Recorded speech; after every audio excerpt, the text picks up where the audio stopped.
evening and welcome to the collaborative board meeting of October 15th, 2025. I will do a roll call just because when we're remote, that's required. So if you could say here when you hear your name. Harry McRae. Yeah. Okay. Steve Lebowitz. Steve here. Mary Rose. Mary Rose here. Philip Morris. Oh, what a name, here. Devin O'Rourke. Here. Okay, Terry Medeiros, because you have to record it, right? Alicia, I'm sorry, I don't know how to say your last name. Alicia Lesnikoska. She was the one you said, she's Alicia, but she's Alexis. No, No, not Alexis. no. Alicia is Alicia. Yeah. Are you waiting for me? I haven't gotten to you yet, Roger. We're coming. Alicia, are you here? We should, well, we can come back. Okay, Brad Diff, Here. Esmeralda Martinez, Here. Catherine Longsdale. Catherine here. Okay, Alexis Higgins Here. and Roger. Oh, Alicia Lesnikovsky here. I'm sorry. I have trouble with the Zoom. I was muted. No, you're okay. Okay. And then Roger. Roger, Here. did I miss Devin? You missed Vedna. And I missed who? Vedna Bedna? from Plymouth. She is here. Okay, she's here or She's right She here. is. okay, IP. Looking at us. How do you guys know it's traveling under an assumed face? Okay. Okay, well, thank you all for coming tonight, and the director is very happy because we have a quorum plus, so that's always good news. I guess the first item on the agenda would be the approval of the minutes. Is there a motion for those? So move. Second. Okay, are there any edits or questions? Okay, then all those in favor? Aye. Abstaining or Aye. Aye. Aye. Aye. Aye. Oh, that's right, yeah. That. Yeah. My first night on the job and I messed up. You didn't. That was a practice run. Okay, that was a practice one, not an easy one, right? Okay. The first item on the agenda is request to vary the start time by 15 minutes. Did you want to talk about it? Both? I mean, or Devin. Or Devin could maybe talk about it. Hi, everybody. Happy to do so. Can you hear me okay? Yeah. Yeah, it's just a simple request to try to get the meeting started 15 minutes earlier. Not a huge problem if we can't, but it would help me be able to complete all the meetings, especially given that we tend to vote towards the end of the meetings. And so I feel bad having to miss the last 15-20 minutes of every meeting. So that's just the request, is to start at 5.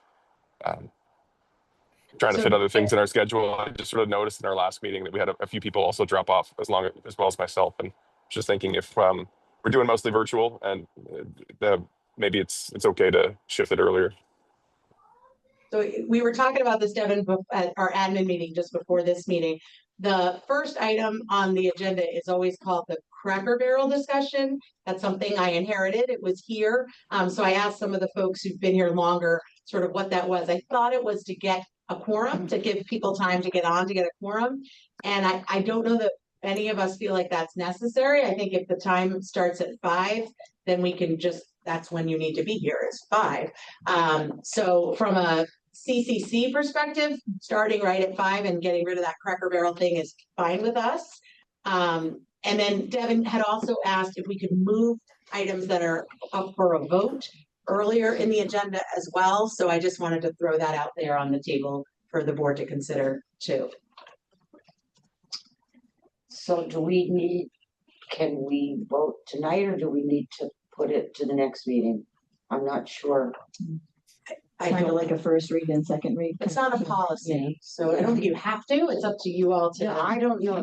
Sometimes you have legal, mass or open meeting law things, and that you can't vote unless you actually. There is it is on Oh, the it is a vote. agenda You for a have to vote, but you don't have to do it. Yeah, Yeah. yeah. Well, and sometimes some of the things we need to vote on come up later in the meeting, don't they? They Yeah. can, we could shift the order so that we tried to get as much in the front as possible, and then if there were some things that had to be later in the meeting, then they just would. What do other folks feel about starting right at 5 instead of having that 15-minute grace period? We don't eat at Cracker Barrel anymore. No, we really, is that what it was? The Yes. Cracker Barrel restaurant? Yes. That's Okay. where we. I did not know. Oh, my God. Yeah. I'm good at starting at 5 o'clock. Same here. It was in Hyannis, right near DSW. Right in that. Oh. But they called, yeah, but they Called it the. Okay. yeah, yeah. Okay. Right.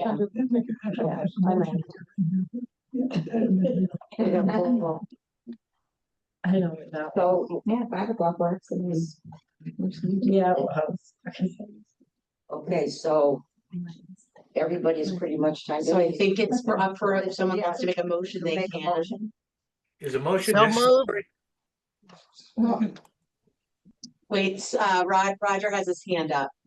Why would a vote be necessary? Can I answer that? Sure. Because you voted on the schedule for the year of Board of Director meetings. Gotcha. So this would be to change the schedule. So yeah, Roger has his hand up. Terry. Okay, I was,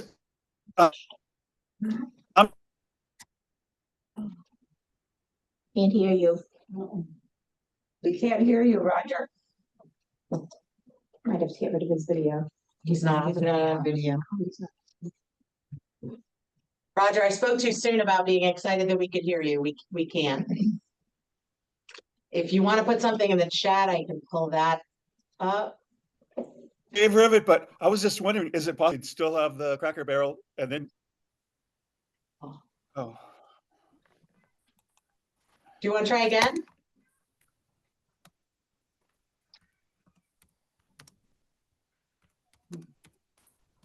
Oh, he's typing. Can I make a motion to, that we move the meeting to 5 o'clock from now on? Somebody, You can do discussion after the motion. okay, all right. Sorry. Or did that already happen? I thought. I think we already made the motion. Oh, all right. But who made it? But I thought that Phil had made it and I said. Phil made it and Mary Rose seconded to move it Now to it's- 5, and now you're all discussing it. Okay. Okay. And I think, Roger, is it possible to get the room for 4:45 and do the Cracker Barrel then? Sure, we have an administrative team meeting from 3:30 to 4:30 in this room, but we're usually setting up the food and stuff right after, but yes, and you're always welcome. You can come to admin if you want to too. But yes, we could open the Zoom room at 4:45. I don't think I would put it on the agenda because then it becomes sort of part of the formal meeting, but I'm the one opening the Zoom room, so yes, we could absolutely do that if that's what folks wanted. Okay. Yes, Mary Rose? I just, I have no problem with, doing the meeting earlier, but, I have a little bit of fallback about, doing the votes earlier, only because I would like to encourage people to stay the whole meeting if that's at all possible. And I don't know if once we vote, if more people will exit. That was just a thought I had. I don't know. So what if we started, if this vote passes and we start at 5, and Devin, I'm sort of chatting with you to see what you think of this. If we started at 5, let's keep the agenda structure the same and see if we get through it quickly enough and we're not having a lot of people have to leave just by moving the meeting up 15 minutes. And then if it doesn't, we can revisit it. Because I believe along the way, you can move items on the Yes. agenda. Yeah. So if it looks like somebody's in danger of having to leave, we can move them up. That's true. And my other question is, do we just need a quorum to open the meeting? And then it doesn't matter if we lose the quorum at the end of the meeting? As far as I know, that is allowed, but I don't want to give an answer on that because Yeah, I don't know either. Alexis has her hand up. Yes, Alexis. I like Devin suggesting that we move like voting items up is because a lot of the collaborative meetings fall on the sandwich school night, the sandwich school board meetings. And so I have to be there at 6. So I would have to leave by 5:45 to make it there in time. So that would be the only reason that I would need to leave is it just so happened that this meeting fell on a night that we don't have a school board meeting. Because I moved it for my play, which isn't normal. Do you see the hands? Okay, Steve? Yeah, I was gonna say that in terms of we need a quorum to open, do we need to keep one? If we follow Robert's rules and we take a vote and someone questions a quorum, then it would be an issue. Okay, that's good to know. And I think Mark had his hand up and he put it down. I wonder if he was going to make the same point as Steve. Yeah, I was just gonna say, it's all about Robert's rules about if you need a quorum in order for a vote to hold, but any number of people can close a meeting. But if you don't have a quorum, you can't do business as a body. So, the which would include votes, etc. So you need the quorum in order to do your business as a body, as a public body. Yeah, that makes sense. So it's another reason to we can try and move things up. When I send out the packet and you all RSVP, which is so helpful, by the way, so thank you for that, because it really does help us plan. Maybe you can, if there is a hard stop for you for that meeting, you can include that in the RSVP to me, and then we can plan the agenda if we have to move stuff around or whatever that way as well. How do folks feel about that? That works Okay. for me. There was one other thing I was going to ask, and then I lost it. Then I came back. And I lost it again, but I'm recording this meeting, so I did not lose that. I don't remember. It's okay. It'll come back. Okay, are there any other comments or questions? Okay, so then we will take a vote. The motion is to move the meetings to 5 o'clock. Cracker Barrel is not anywhere in this motion. It's just just the start time. Okay, so everyone knows that's the motion. Okay, so Carrie, how do you vote? Yes. Okay, Steve, Steve, yes. Mary Rose, Mary Rose, yes. Philip, Bill, yes. Devin, Yes, thank you. Alicia, Alicia, yes. Brad, Yes. Esmeralda. Yes. Okay, Catherine, Catherine, yes. Bedna. Yes. Yes. Okay, Alexis, Yes. Roger, Yes. and Terry is a yes, so it's unanimous. Okay, thank you. All right, May I add an observation? The fact that we can do it on Zoom, which is allowed by the open meeting law, means that if you really can't get in time, but you have a Zoom capability, you can still get involved with the motions and the discussions.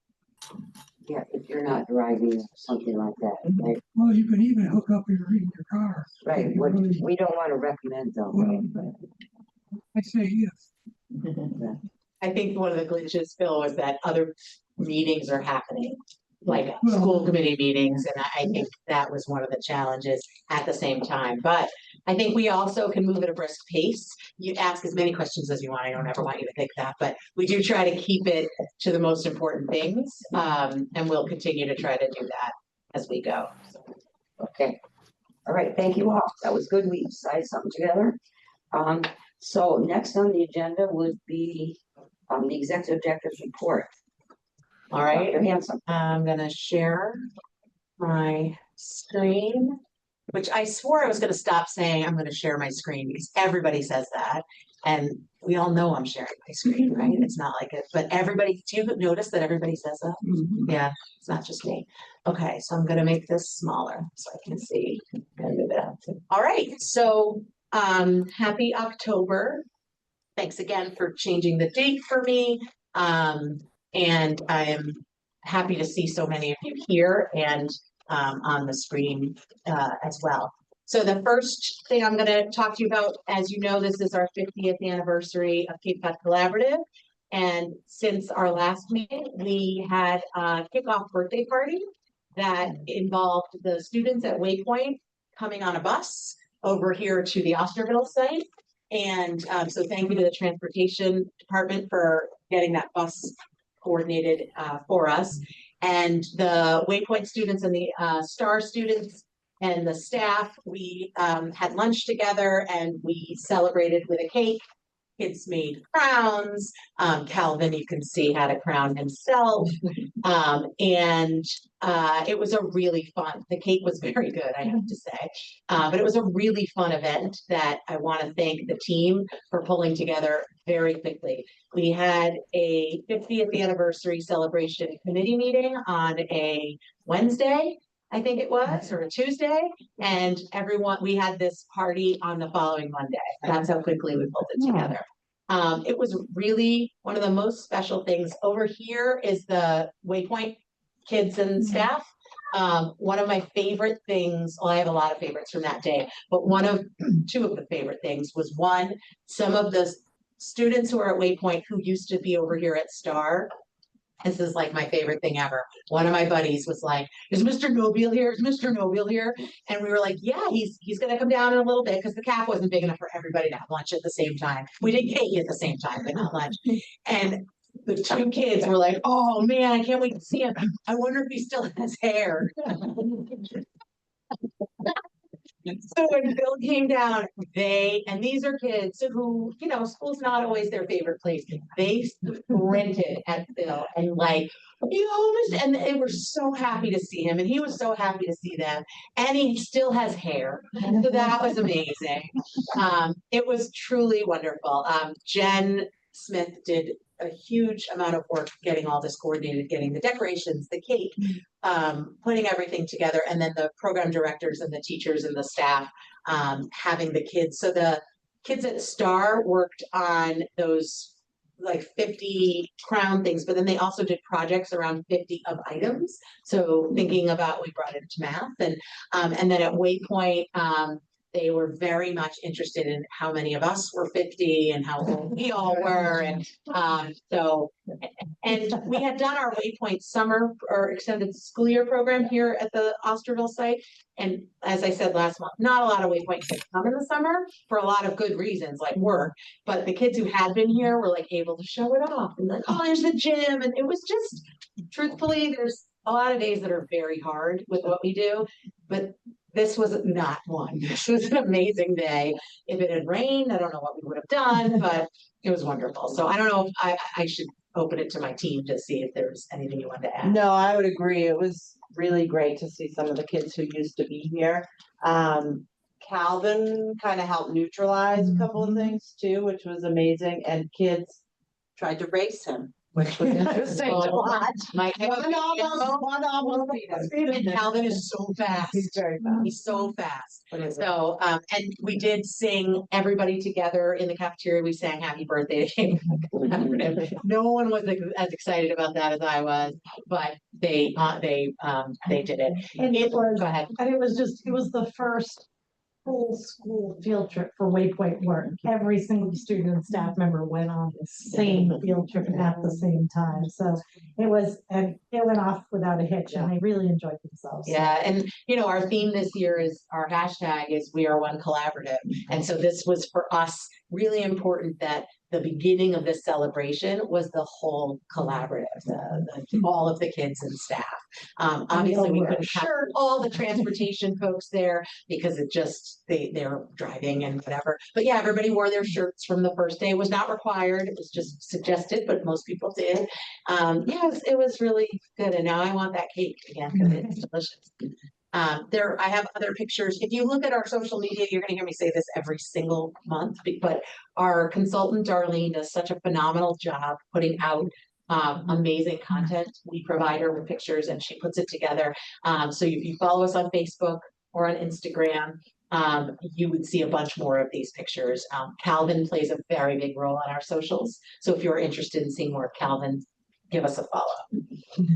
I just want to give you all, you may know this from your districts, but in June of 25, the Board of Elementary and Secondary Education passed updated timeout regulations. They're pretty significant changes. They're very significant changes that will have a very, very big impact on all of our programming. We worked prior to the board vote to advocate on behalf of our children who need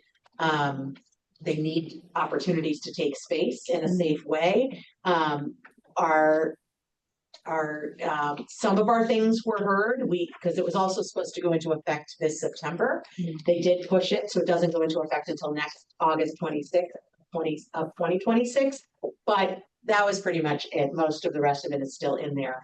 We are working with MOEC, the Massachusetts Organization of Educational Collaboratives, to provide collective input into how we interpret these regs. The program staff are working all year on how it's going to look here. There is a competitive grant that came out from DESE that I'll be writing for. It's due in November. That is up to $50,000 to help us make the changes we need to in terms of professional development and training for staff, policies, whatever. Not whatever, they have very clear parameters what you can write for, but so we'll be writing for that competitive grant as well, which hopefully we'll get. But you're going to hear more about this from us as we go. I don't actually know how it's going to play out, and we're very anxious about which students will be able to take and which ones we won't. We're very concerned that the regulation change will make hands-on your only option, because we won't be able to use strategies that we know work with kids that are trauma informed and make sure that they stay safe. But we don't have a lot of control over that. So what we're doing is we're not going it alone. We are working with our collaborative partners across the Commonwealth, and we will continue to update you as we work through this. But I realized as I was working on the grant, I haven't talked about this to the board. So it's something you need to know about. You need it in your districts, but you need to know about it for us for sure. So that's that. Strategic planning next week, the Google form soliciting interest for participating in the strategic planning committee will go out. All of these sessions will be in person. I think probably at the Osterville Library, but I haven't confirmed that yet. You'll see in the Google form that comes out, we're looking for representation of 25 to 30 and trying to make sure we're representing geographically and role wise on this strategic planning committee. It's being facilitated by Pam Gould, who is the former superintendent in Sandwich, who works for the Teaching and Learning TLA, Teaching and Learning Alliance. It is Alliance. Thanks, Amy. And she'll be doing the facilitating. So if you're interested, please fill it out. We will, if there are more people that are interested than we can take, and then we'll look at plugging people in where we need representation, and then it will be a random draw. So I just wanted to put that out there. As a board, you will also have the opportunity to have survey. We will be sending you out surveys that we will ask you to fill out, and there will be some focus group opportunities as well. So you will have an opportunity to provide input into our strategic plan, whether you're on this committee or not, but we definitely want board representation on this committee as well. So I just figured I would throw that up there right now. I wanted to update you on our partnership with the Mashpee Wampanoag Tribe. So coming from Mashpee Public Schools, where I was until January, obviously we had a very strong, robust partnership with the Mashpee Wampanoag Tribe. We are in Mashpee, where I live. We're on Wampanoag, the homeland of the Wampanoag Tribe. And coming over to here, there was definitely already some partnerships happening, but I was really excited that we were able to bring it even further. So Jen and I met with Brad Lopes, who is the coordinator of the Native American Teacher Retention Initiative grant at the Mashpee Wampanoag Tribe Education Department, and Roxanne Mills Brown, who's the education director. And some of the things, we talked about a lot of things, but the things that came out of that meeting are the collaborative is going to be providing PDPs for Mashpee Wampanoag Tribe PD offerings that meet the criteria. In the past, they collaborated with a collaborative out in the western part of the state, CCC, collaborative. Amy, you're supposed to know all my readings. It's one of the 24 collaboratives. No, it's the collaborative for educational something. But anyway, it's a collaborative like we are. It was always, I thought, why isn't Cape Cod Collaborative the partner that's working with the Mashpee Wampanoag Tribe? Because we're right here. So we will be now. Now, also that collaborative could no longer support them. So I don't want you to think I like stole the work.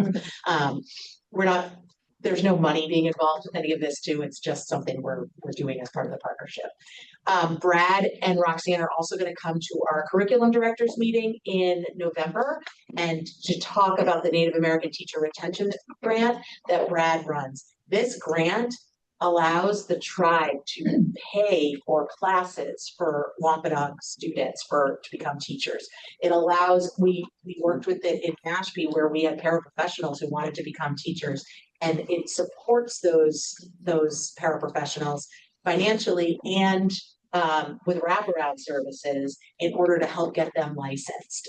So we're going to bring that information to the wider the Cape and Island at the curriculum directors meeting to make sure we're reaching all of the potential teachers that could benefit from this opportunity. I know that even some of what they're able to do is help support travel costs to and from school, childcare voucher, like there's a lot of opportunity for support. So that's exciting. And then the Indian Child Welfare Act, that component of the tribe, of the government of the Mashpee Wampanoag is like the Massachusetts DCF. So it's the component of the tribal government that looks after the well-being of children and families. And we already partner with them at our programs. If there is a Mashpee Wampanoag student who is at risk or needs some support, some family supports, we connect with ICWA already, but we're going to foster that and sort of build on that to ensure that any of our new staff know that this program exists as well. So that was an hour-and-a-half meeting or an hour meeting, and we did a lot in it. So I was really excited about that. Okay. Feel free to stop me anytime. Your quarterly report, you're going to notice it looks different. It looks so much better because Jen took it over. So Jen is a Canva guru, and I am just so excited about it. So it's in your packet in color. It's in your packet in black and white in case you want to make copies of it. And then there's one sort of pager that you can share with your boards. As a reminder, statute requires that as a board member of the Cape Cod Collaborative, you must report out on your agendas of your own school committees at least quarterly on what's going on with the collaborative. We do our best to provide you with that information quarterly so that you can fulfill that requirement in your own meetings. So that's just the cover of it. It's in your packet. I'm not going to go over it. You can read it yourselves, but hoping it's helpful, and we're open to, first of all, me learning to talk a little better. We're open to feedback. If there's something in there or not in there that you wish, take a look and let us know, okay? All right, now, hold on, there's something in the chat. Let me just get to that in case. Got you on the next. Oh, Mark has said, Phil, you're on the next agenda already for DY, so you're all set. You don't have to put yourself on the agenda. Mark Smith has put you on already. Well, I am so shy. I know. All right, program. Stop you one second, please. Typically I report out at the end of, we have a report, committee reports thing. So it isn't listed specifically as the collaborative, but we put specifically. From what I've been told by my collaborative colleagues who had audits come in from the state. They are looking for agendas from the school committee meeting that indicate Cape Cod Collaborative report. You can report out more frequently if you want to, that's totally fine, but I believe it does need to be. Now, there's no, jail. So don't go like worry about it, but I believe yes, it does need to be on the agenda. All right. Okay. I'm the chairman now, so it's gonna be. There, So- are you the chair there too? Yeah. Oh, Terry. You are a good egg. Okay, program updates. So I'm gonna mix it up today and start with transportation. I'm gonna stop sharing so that Anders can give us a report and you can actually see his lovely face. So. Hello, everyone. I think the last time we met was the very beginning of the school year, and everything looked very rosy. Doesn't always stay that way. So we've had some challenges. We've been kind of hanging in there. Just gonna, as I normally do, just kind of go through district by district. This end of the Cape, we're doing pretty well still. Mashpee is fully staffed. Everything is going very well there. No issues at this time. Bourne, we did start off at Bourne fully staffed. We actually have an additional person there. Call him our permanent spare. He's been covering for vacations. He's been covering for people being out. And he was a very nice to have because we had someone who recently left Bourne. They're actually still working for us, but not in the Bourne school system. So they are, he stepped into their route at this time. Effective Monday, the Bourne golf coach, who also happens to be one of our drivers, his season will be over, so he'll be back full time as well. So we'll be in good shape there as well, which is great news. Monomoy, again, started off one driver short. We were able to find a driver who came to us looking for a route. He started a couple of weeks ago. He's doing a great job down there. So he's taken on that open route.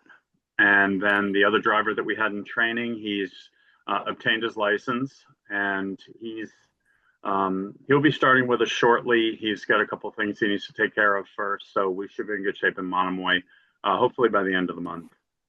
Nauset has been sort of problematic since the beginning of the year. We started off 3 drivers short at the beginning of the year. We were lucky enough to have 2 new drivers, one who came to us from out of state and got their school bus certificate here. Another one who used to drive in Monomoy and is now driving for us out there. So that's taken care of 2 of those at this point. And we do still have an open route at this time. One of the drivers who's been on leave with us, unfortunately, she has retired. She's not going to be working with us anymore. So we're still 1 driver short.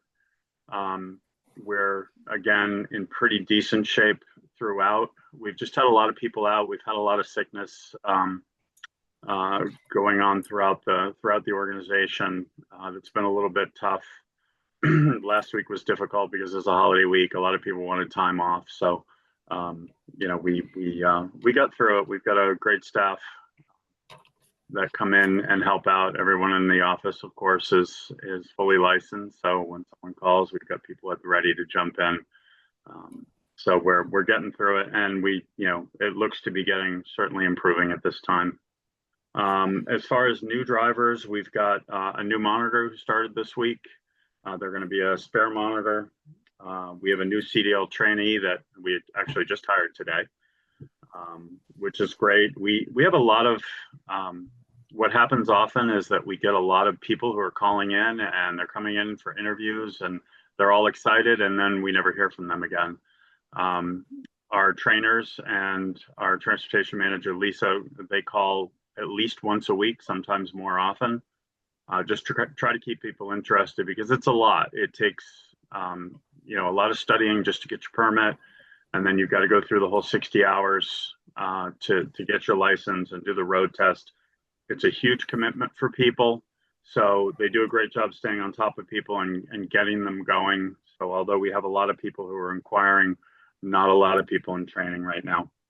We have one other monitor who has come back to us. They told us at the beginning of the year they weren't going to work anymore, and then they decided to come back. They weren't really happy with the job that they took, so they're coming back and helping us out as well.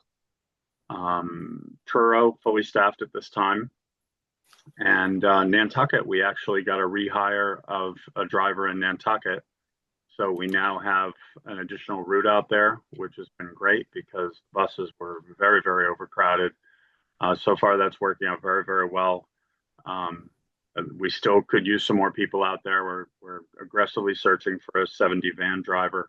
But again, having that extra person out there and having another bus for all those kids has been great.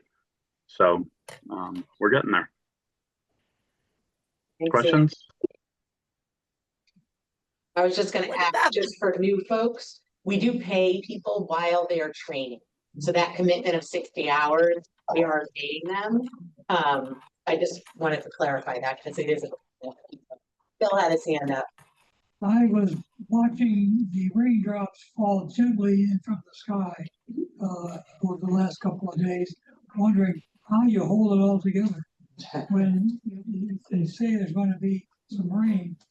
But I have to say, what a flood! Only Noah would handle it. How do you handle it? Yeah, I think more than just that sort of day or two of rain, one of our biggest challenges this year has been traffic. Traffic and accidents have been awful, especially the Bourne Bridge area. We've got 12 or 13 buses that go over the bridge 4 times a day. And it's been, at least once a week, they're getting stuck for an extra hour. Not only the Bourne buses, but the buses that are running off Cape with out of district students. And, I see the time cards come in. It's like people are getting back at 6 when they're usually back at 5 or 4:30. The resilience of some of these folks being able to do that and just knowing that on any given day, they're going to get stuck. So yeah, we talk about it all the time. Like, what is going on this year? It's worse than I ever remember it. But again, these guys are very, very resilient as far as, being able to get through it. They're on the radio with each other, they're helping each other out, talking about different routes and different ways to get around and that sort of thing. They definitely work as a team when it comes to that. But yeah, it's been a tough year. Steve has his hand up. Yeah, just a quick question, Ann, is I assume that it's staff that you're using to fill out here in Nauset? Yeah, I mean, we have one new person, one new driver. A Monomoy driver came over to fill up in or to help out in Nauset. And You're we saying had you're still one short. Yeah, we're still one short. So we do. We have we actually have one of our dispatchers who drives almost every day. It's a little bit of a strain on the office in Osterville because they're handling all the districts on most afternoons. We seem to do better in the mornings because we've got trip drivers who do trips just about every afternoon. So they fill in on routes in the morning. Again, one thing that happens in November, December is that the trips lighten up. So those folks are looking for more hours. So we can use them as well. First couple months is always much more of a struggle. Plus we've got more trips than we can handle as well because they just keep adding them. Now we've got playoffs. Those come in last minute. We need to go here, there, and everywhere. And it's like tomorrow kind of thing. So that adds to the challenge. But again, the dispatchers do a great job making that all happen. Certainly express appreciation from this end. They probably don't hear it enough. Thank you. Appreciate that. I'm going to echo that support. I'm going to add to one of the things we've implemented this year is our monitors. So our drivers get trained once a month. There's a required training, but we're training our monitors this year. So I just did a training with all of the monitors last week. I don't know, it was raining, whatever day it was, talking about what special education is, and then the different types of disabilities and what they might see on the bus and how to respond. So I'm excited about that. That was Lisa and Anders brought that idea forward. Could we provide some more training for our monitors? And normally Dr. Woodward and I would be doing this together, but she's at Waypoint. So it was a wonderful day. It was an hour, but it was it's great. It's great conversation. So at the next training, I'll be sure to pass that along to your team. And now I'm going to go to Waypoint. Dr. Woodward. Certainly. So since the update at September meeting, I was just wanted to, tonight I wanted to highlight some more of the professional development that we've done. So back on September 19th, Dr. Hanson and I had the staff, and we split the time, and the Waypoint staff really broke into elements of writing effective IEPs to really make sure that we are bringing in more specifically to the student population at Waypoint. And then Dr. Hanson moved into collaborative problem solving, so that we are really looking at almost restorative justice and collaborative problem solving about knowing with the student population that we have, kind of how to make sure that we're supporting their social, emotional, behavioral needs, not just from the lens of kind of consequence, but more of the self-reflection and from that therapeutic mode of what can I do, what are some other choices I could make, and then how do I move through staff, how do we move through that more collaboratively. So that was very successful. And then we just had All Cake Day on Friday, which is a full day PD, and the staff at Waypoint, Dr. Mark Hauser came and worked with the staff, and it was focused on more of, again, as Dr. Hanson had mentioned earlier, really trauma informed. And when we look at our student population, like how trauma histories, students that present with trauma histories, how that actually impacts the neuroscience on the executive functioning from students from a very young age all the way through. And when you're able to understand that, then how, when you take that information, then how does that impact it?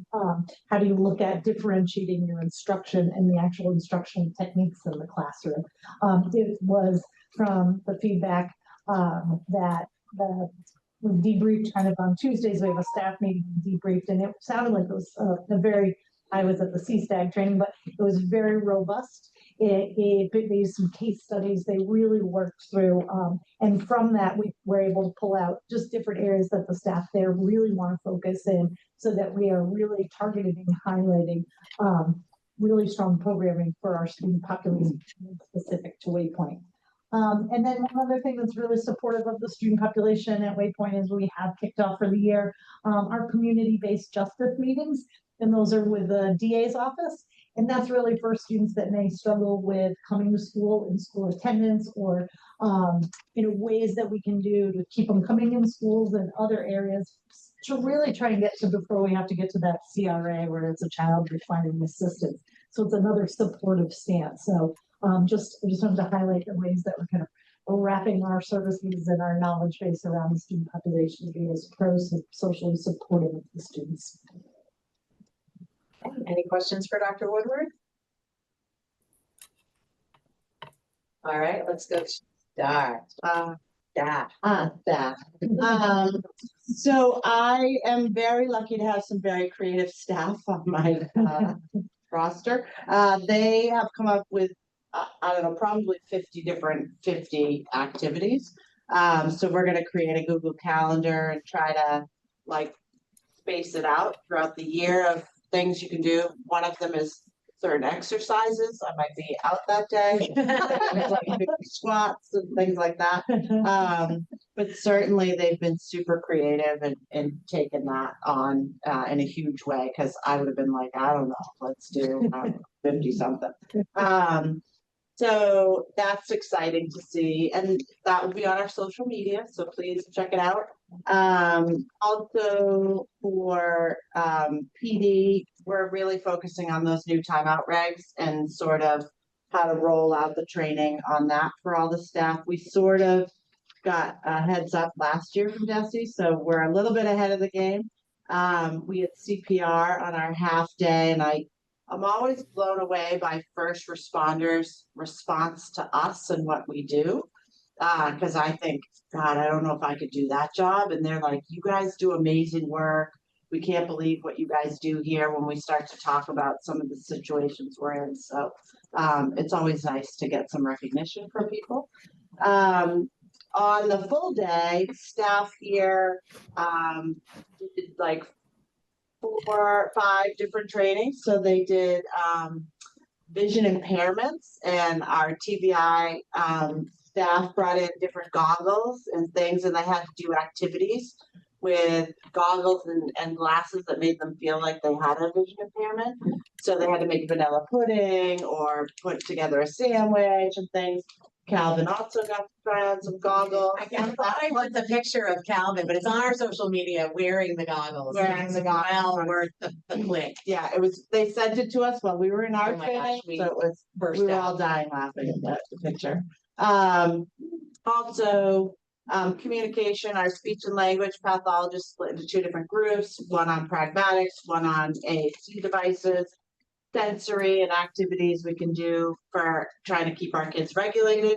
And then, of course, behavior and working on behavior plans. So they had a full day with different groups. It sounds like it went really well. I told them it was probably the first PD I wasn't here in 20 years. And I'm like, I feel like I'm the mom who's leaving the kids for the weekend and they're gonna have a party. So I kept telling them people were gonna do drive-by. No, it went great. I currently have 3 referrals on my desk. I'm slowly looking at those because we're pretty full right now and I need more staff. I have hired 1 para and I've interviewed a second today. So I'm hopeful she'll be back tomorrow to spend some time in classrooms. So fingers crossed. And both Joan and Julia mentioned that the PD day, they weren't there. I want to make sure you know they weren't at a different training. I required them to attend. Mr. Murphy was there as well, and our counselors from Waypoint, our 2 counselors and our 1 social worker from STAR. We did the comprehensive school threat assessment training from University of Virginia, which was one of the offerings that happened on All Cape Day, which was just on Friday. The CSTAG training had 83 people signed up for it, and it was a full day sitting on very uncomfortable cafeteria chairs, and yet we were all in it. We were all doing it. It was very helpful. So it helps teams look at if there is a concern, look at the level of threat that exists and then wrap around how to support that child or that family. So actually all of us were there at the same time for professional development. We ran All Cape Day on the same day at Dennis Yarmouth. So I want to thank, I know Dr. Smith left, but I want to thank Dennis Yarmouth. They partner with us every year, allow us to run All Cape Day sessions there. They open up Dennis Yarmouth High School for us. They don't charge us any rent, and it's like a well-oiled machine at this point. And I want to thank Gwen Jingos, who is our special projects manager, and Jen Smith, who's sitting next to me here, for the logistical, the insane behind the scenes logistics that they put in place that allowed all of the programming to run. We ran 671 slots were taken on that day, not including CSTAG. CSTAG at 83. Some of that 671 were half day, some were full day, and all of those cars were in the DY parking lot. Another thing we did this year that was well received, that I think we'll look to expand next year, is we had a coffee truck come and park outside of DY High School from 7 to 8, so people could buy coffee, or they make waffles. Curb Cafe is what it is. We've had it here for STAR staff. One of the STAR staff members created initiated this, and the coffee's so good, and the waffles, and they make them right there in front of you, and it's amazing. So next year we're talking about maybe doing a food trucks and having the food be available for purchase. That wouldn't have anything to do with, but it's available for people. It was a beautiful day, and we got really, really good feedback on the 33 sessions that ran that day. So this was the first year we didn't have a coordinator for this. And so I do want to thank Dr. Bogdan, who put in a lot of the preliminary work before he retired, but then Gwyn really was so on top of every single component of this. And Jen was providing support as well, and had the coffee truck idea, which we're really, really grateful for. So very positive, very good, all came to experience. And then the last thing I'll talk about is ASLP quickly, only because although it's not ASLP time of year, Steve Kelleher, the program director, and I were interviewed on, it was last week, you were here, because you could hear me through the door, maybe Thursday, for the Mass Maritime magazine that they put out, where they're highlighting the ASLP program and its reach, sort of what the outcomes are for kids afterwards. So that'll be coming out. So we're excited about that as well. So that is the program updates. The last thing on the executive director report is the staffing updates, which you have in your packet and do require a vote. We are still in the hiring stage. We are still looking at Waypoint to hire a program director, a special education teacher, and a paraprofessional. And Joan does have some interviews lined up, so that's good. And then Julia has a few paras, we're not exactly sure how many right now, but she's working on that as well. We are also, some of our teachers are in the licensure process. So we are getting waivers for some of our teachers as well. Those waivers have all been submitted, but waiver requests, but one, which required one more thing that I have no control over before it can get submitted, but it will be submitted shortly. So staffing will continue to be probably the hardest thing that we do here, finding staff. And Mr. Murphy's going to talk in his report about salary comps, because some of it is what we pay and some of it is what we do. And so some of that Native American retention grant, that teacher retention grant, we want to I want to talk through in our strategic planning process about mimicking something like that for growing our own teachers here at the collaborative, who are paraprofessionals and maybe want to become teachers, and continuing to build the pipeline, because we're really struggling. We're really struggling. I mean, Dr. Woodward, we've split up her duties so that she can be at Waypoint full time, but that means I'm taking on some, which is fine. I'm happy to do it, but I also have a full-time job and took on Dr. Bogdan's duties because we didn't rehire for him, which again, none of that, and Julia's program doesn't have the support of a director of special education right now, because she's at Waypoint, and so we're managing, and it's like with what Anders talked about with transportation. Here at the collaborative, we make it work. We're going to always make it work, but I also want to be respectful and honor our staff, and we can only make it work so far. So we've got to figure out a way to get people here who want to work here and want to stay here. The people who come want to stay. That's huge, and that predates me. We need to get more people.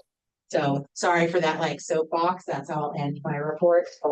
We do have to take a vote on the staffing changes, but I did want to put out there that all that we talk about and think about, and Troy over there, our HR manager, does such a fantastic job of reaching out, and we need good people. We need the best teachers and the best paraprofessionals to work with our students, because they have the highest needs. They have the highest needs in the Commonwealth. And so the best people should be here. And how do we get that to happen? Sign up for strategic planning and we'll figure it out together. So with that, I'll turn it over for the vote for the staffing report. Okay, I can't remember, do we do them as a group? We don't. You can, yeah. Okay, so I guess we need a motion to approve the personnel changes. So, okay, Mary Rose. Okay. Okay, is there any questions or discussion? Seeing none. Okay, so all those in favor of accepting these personnel changes? Oh wait, I think we have to do I think you have to do a roll call. Oh, I keep forgetting that. I'm so you have the names. We have the names right here, right? Okay. Okay. Mary? Yes. Steve? Yes. Okay, Mary Rose? Mary Rose, yes. Philip? Yes. Devin? Yes. Alicia? Yes. Chip? Yes. Esmeralda? Yes. Catherine? Catherine, yes. Vedna, Yes. Alexis, Yes. Roger, Yes. and Terry is yes, so that passes unanimously. Thank you for that. Before you go to the financial review, my one question, there's one thing on here for a vote, which is the warrants. And I wonder if the board wants to consider doing the warrants first in the financial conversation so that the vote can happen. And then Mr. Murphy can do the rest. It's up to you, but I figured I'd throw it out on the table. Also, do we need to vote to bundle all the warrants, or is that automatic? No, you have to vote to. You have to vote to bundle. Okay, so could someone make a motion? Okay, all right, now, I have to take a roll call, got it, third time around. This is to bundle, this is to bundle the warrants. Okay, Carrie? Yes. Steve? Steve Lewis? Yes. Oh, no, that's. Yes. Okay. I was muted. Okay, Mary Rose? Yes. Bill? Yes. Devin? Yes. Alicia? Yes. Brad? Yes. Esmeralda? Yes. Catherine? Catherine, yes. Vedna? Vedna? Okay. we'll come back. Yes. Yes. Yeah. Alexis? Yes. Roger? Abstain. Okay, and Terry is a yes. Okay. So now, would someone make a motion for the warrant numbers then, Mary Rose? Okay. Okay. All right, so we'll go through and vote these warrants then, starting with Carrie. Yes. Steve? Yeah. Is that a yes, Steve? Okay, yes, all right, Mary Rose? Yes. Bill? Yes. Devin? Yes. Yeah.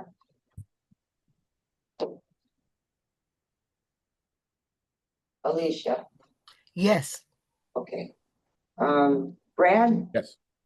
Esmeralda?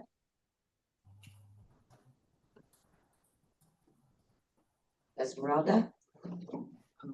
Wait, she's trying to come back in. Hold on. Okay, all right, it should be in here. Sorry about that. Somehow I lost connection. That's okay. We were voting on the passing of the warrants, and I think it's your turn. Yes. Okay, Vedna? Vedna gave a thumbs up. Okay, I think she's having glitches. Yes. Yeah, thank We're you. having glitches for sure. Yes. Alexis? Yes. Okay, Roger?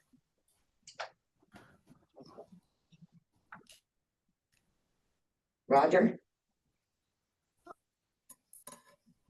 Okay, his audio button is not on, so he's probably having trouble again, right? Yeah, he's not muted. It might be a connection thing. Yeah. Okay. Well. And then Catherine, I think. Oh, couldn't you ask Catherine? Yes. Did I miss you, Catherine? I'm sorry. Yes, Okay. that's all right. Catherine. And Terry's yes, so hopefully those pass. All right. So is it over to Patrick now? It is. Okay. So I share a business manager's report. I'm not going to go through all those details. I'm going to prioritize 2 items. But if anyone ever has any questions about the financial workings of collaboratives, which are very different than the districts that you serve in, please feel free to reach out to me prior to the meeting. We can talk about something during the meeting or after. So I'm always available to talk through these things because collaboratives are different. So the 2 things I want to focus on, 4 years ago, this board, which I think very wisely, asked us to do regular salary comps for teachers was the first request. And so every October, I put together salary comps. This is the 4th year that we did this. And what the first ones showed us in 2022 was that we had fallen behind all the districts, and we needed to do some work to catch up. What the current, and it's this year's salary comps show is that we've made decent progress. And when I say catch up, it really doesn't mean we are sort of leading the race in any way, shape, or form. It just suggests that for early educators, we do pretty well. We're in kind of the middle of the salary tables when I'm comparing us to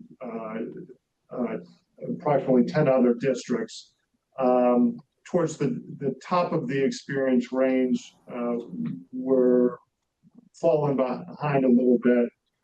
We don't have the same number of lanes as other districts do. We don't offer longevity, but in a positive sense, if we continue to give COLAs that are competitive to other school districts in fiscal year 27 and moving forward, we should continue to be doing okay in terms of salary comps. Doesn't mean this is our final plan for fiscal year 27. It's just a baseline of information. No votes are being requested. It's just giving you the background information so that when we get into tuition discussions, which are 100% driven by the number of people we have and the salaries we provide, you'll have baseline information. So, and in the one of the columns in that salary comp, I did put in what I could find it, what the COLA would be in fiscal year 20. Some of the school districts that weren't in negotiations or something like that. So you can see a number of those districts are in that 3% range. So all of this is just informational to give you context for what the work we'll be doing when we talk about fiscal year 27. It also gives you context for what our Dr. Hantham has been saying in terms of our ability to recruit high quality staff. We've done better with our teachers. That said, we have work to do on the paraprofessional side, and we'll come back to you with some recommendations in probably in a month or so. We have work to do. Some of that is being driven by changes in salary tables that were negotiated in 2 of our biggest districts that also have similar in-district special education programs. So they're really a pretty good comp, right? And those are DY and Barnstable. Not every one of our districts has in-district programs that has specialized paraprofessionals. So what's interesting about our work on paraprofessional comps is that it was driven by conversations in our special education administrator group meetings that I sit in. And we were talking about, oh, it's hard to make comps on paraprofessionals because some school districts just have one salary table for paraprofessionals. Some school districts have 3 or 4 salary tables for paraprofessionals, depending on the duties that the paraprofessionals provide. And our DY and Barnstable special ed administrators were very clear. They were saying, you should compare us, your people to this level. It was very absolute, which when we start thinking about it and looking at it means that we have some work to do. So again, this is all prep work and background work so that you have context for the information that we're going to be providing when we start to talk about updated salary tables and how that impacts tuitions. We will also give this information to our business manager group that we meet with regularly, to our special ed directors, administrators that we meet with regularly, and to our superintendents. So I meet with the Cape and Island superintendents on Friday. It's on the agenda to discuss, oh, puppy, sorry. I clearly am a big sucker for dogs, and Calvin's here, so if you ever want to come, Alexis, and meet Calvin, you can. I meet with the superintendents on Friday, and it's already on the agenda to discuss not what we're proposing at all, just the work that we're doing, comparing apples to apples, and sort of what that's likely to mean for our paraprofessional scales moving forward. You already heard we're struggling to fill positions that we need filled, and so but the board will be, you all will be the ultimate deciders of how we move forward with that. So no votes needed. It was just the beginnings of the conversation, and the historical work that we've done every October. Per this board's direction, we begin the salary table comps. And I think it's been good work that we've been able to accomplish over the last 4 years or so, or 3 years. So that's that. There's a bunch of questions. Yeah. There are questions. Okay. I was gonna say, so this, I guess, information that you put together for the comparisons, Yep. are you gonna do the same, thing for the paras? Yeah, and such? Okay. exactly. We started to, but we have Okay. so much work to do that I was like, we're not gonna get it Yeah. done in time, and Yeah. we're gonna do bad work if we try to. Yeah. So he said in a month, it might be 2, Yeah. if I'm being It's gonna honest. take a little while. But yes, we will come back with comps of as much apples to apples as we can. Phil had his hand up. I'm glad you really brought this up in some detail, because one way a district's local FinCom can try to take a bite out of the school budget is through the comparisons when members of the school committee who sit in with discussions with finance committees doesn't roll off their tongue as well as it does when I'm here. But I try to get the point across, and we get support from town meeting, that what we do here is to save money by having excellent programs and well-trained staff. I'm better at referring to that than I am with numbers, but I'm going to steal your thunder and use it. That's what we give it to. Mary Rose had her hand up. Just at some point in the future, it bothers me that we don't have like a plus for so many credits beyond. Oh, we don't have as many Yeah, lanes. and if that, we could put that on for discussion at some Yeah, point, I think that would we be. talked about the lanes, we could Yeah. talk about longevity, We talked we talked about a number of things. But what I'm gonna speak for Patrick right now, just because this is what I hear in every one of those that we do adds tuition. I know. And so, of course, we want to do all those things. Like, I'm the one who's like, what? And Patrick is very rightfully so, like, we need the best people and Yes. just know what this costs. Yeah. That is extremely important Yeah. when we go to the superintendent level, to just make sure it's clear that it's this or that. It can't be one or the other. So, but Yeah. part of the work we're gonna do with strategic planning is, I hope that will come out of it, is a working group of sort of maybe a superintendent, a board member, an us, like a financial working group for this committee that can do some of that, God bless you, work, and bring back the conversations to your peers and your Perfect. boards. So, thank you. And Devin, I'd like to add, a parallel track could be to do some projections in terms of what the rate impact is going to be for member districts. Based on X percentage increase, based on a category of benefit increase, which I think may help the board in determining what's going to be the best level of funding going forward. You can never really take it out once it's in. Right. Both in terms of the salary issue as well as the next item on the agenda speaks to the issue of enhancing benefits, health benefits. And that's the other feature that's in all of this. The other communities that Patrick mentioned have a more advantageous benefit package. So it's hard to compare the apples and oranges here, but I would suggest those couple of things be added to the equation, even if it's an asterisk with the general information, but the rate impacts on tuition and services need to kind of be considered along the track at the same time the board considers the increases that. Calvin agrees.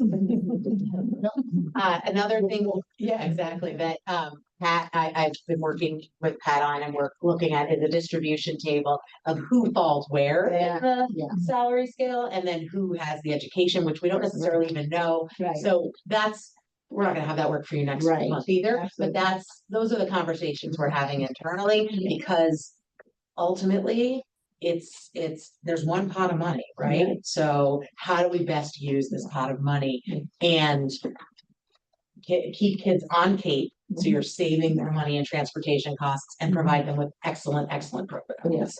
Sorry, this is your turn, Mr. Murphy, I'm talking to you. So there's a lot of work still to do, but this board saw that we were in some ways a precarious place because we were definitely behind everybody at every level, and we've made progress over the last 3 years. So we're kind of in a medium place, and we need to continue making good decisions and progress so that our tuitions are competitive and our salaries are competitive. So that. Any other questions on salary tables and kind of the direction we're going with that in terms of additional information will be provided to you down the road. So, so the second part is at this time of year, we receive an actuarial report from our actuaries, KMS, and this actuarial report is for our OPEB fund. Other post-employment benefits. School districts, towns have to have some OPEB policy and decisions about funding their other post-employment benefits. It's retiree healthcare benefits that the good news is this collaborative and this collaborative's board made very strong decisions 10 years ago about to begin funding this. They've funded it, or the collaborative has funded this regularly over the last decade, and we're in excellent shape as far as our OPEB fund. We're at 117% funded, which means relative to municipalities, school districts across the Commonwealth, we're probably in the top 1 or 2% of funding level. However, as Mr. Friel brought up, we also need to make sure that the benefits we provide to our retirees are competitive. And we've identified that they may not be competitive. There's some things that we probably should recommend doing.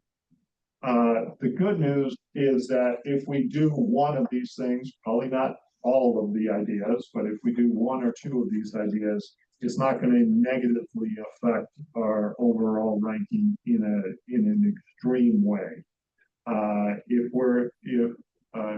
3 years from now, we're considered 80% funded, that would still mean that we're in the top probably 5 or 10% of regions across of municipal entities across the Commonwealth. So that will be some good work that we'll be able to do. Next month, we do want the board to vote to approve the actuarial report. It's a confusing document, and we have a lot of new members, so we just wanted to give people a little bit of time. It's just accepting the actuarial report. We'll push that off to November. We've already given the document to our auditors. They include it in our audit. In December, we will vote to potentially fund our OPEB account at the recommended level that the actuary suggests, which was $100,000. And we'll also begin to create a process at some level, whether it's strategic committee or whatever, to make decisions about whether we're going to enhance the benefits that we're going to offer our retirees. And it would be simple items like, do we include spouses? Or is the percentage breakdown of employer-employee funding of that slightly different? We won't make it too complex in that. So again, both these items are for information purposes and to sort of give you the background information, because they will additional information and additional decisions will be made down the road. Any other questions about OPEB? And again, it's fine to call me this stuff because this is esoteric kind of stuff. So. Can I add one other item related, and that is the reduction from the past 150,000 to the recommended, to be recommended, potentially of $100,000 to fund this. To give you some perspective, the current expenditures on an annual basis have trended high 30 to 40,000. So even with this, and if those numbers are not correct, someone. No, that's right. That's right. Even with this reduction, the 100,000 still provides the board the kinds of cushion that you would need going forward, assuming that benefit enhancements may be approved and considering the traditional spending for these costs as it stands today. So it'd still be in pretty good shape. I think we've been very conservative over the years, which is awesome, which is why this is a good problem to have. Yes. And there are lots of other things from a facilities perspective that we really want to consider and discuss as part of strategic planning that we could use some of those additional funds to pay for. I know that the collaborative, in comparison to some of the districts in the state, it looks very good. Yeah. So for OPEB. But to understand, yes. Yeah. For understanding it took me 5 years. Yeah.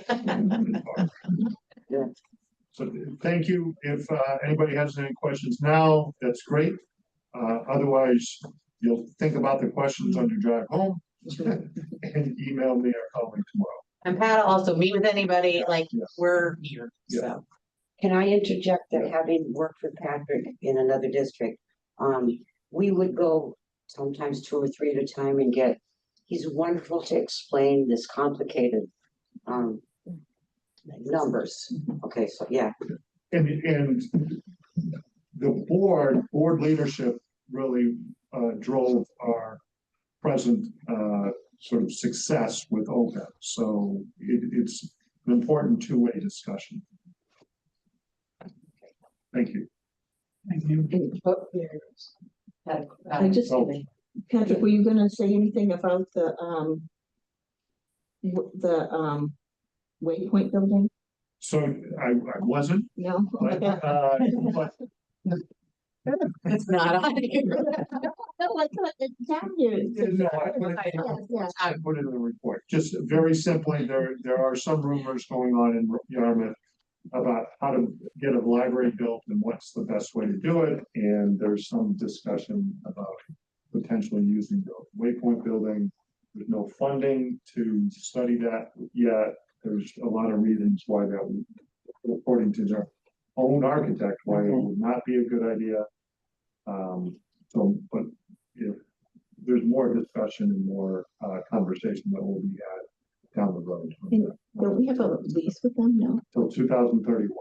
With Bridgewater, we're sub-lessees through Bridgewater.